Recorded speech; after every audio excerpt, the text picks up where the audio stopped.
Nakawan muna bago tinadtad ng saksak hanggang sa mapatay ang mag-asawang negosyante sa loob mismo ng kanilang bahay sa Mauban, Quezon.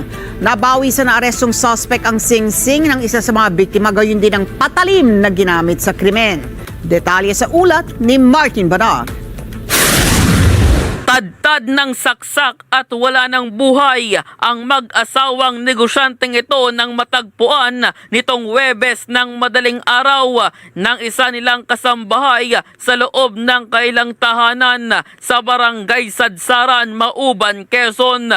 Ayon sa investigasyon ng pulisya, nilooban ang bahay nang madiskubre nilang may nawawalang personal na gamit ang mga biktima, kabilang ang wallet at cellphone. Kaagad namang nakilala ang suspect na si alias Mervin at nang magsagawa na ng hot pursuit operation ang mga operatiba ay hindi na nakapalagpa ang suspect ng aresto nito sa kailang bahay. Ito po ay sa pamamagitan po ng pakikipagtulungan. Una po ng malapit na mga kapitbahay po ng biktima. Meron po sila naka-install sa kanilang bahay na CCTV. Kaya dito po ang aming naging basihan para mapag-aralan kung sino po itong suspect na ito. Doon din po sa ating naging witness na atin din pong asset ng police station ay madali po niyang nakilala na ito pong taong pumatay sa biktima ay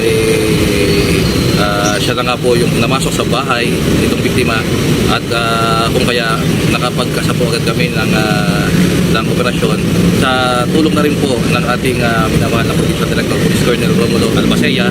Agad po niyang ipinadala ang pwersa po ng kapulisan ng Quezon Police Provincial Office. Nang maaresto ang suspect ay narecover sa kanya ang gintong singsing ng biktima, kabilang ang kutsilyo, jacket at pantalon na suot umano ng suspect nang mangyari ang krimen. Sa ngayon, ang suspect ay nasa kustodiya ng Mauban Municipal Police Station habang naharap sa kasong robbery with homicide. Martin Banaag para sa Mata ng Agila, matatag, matapang, matapat.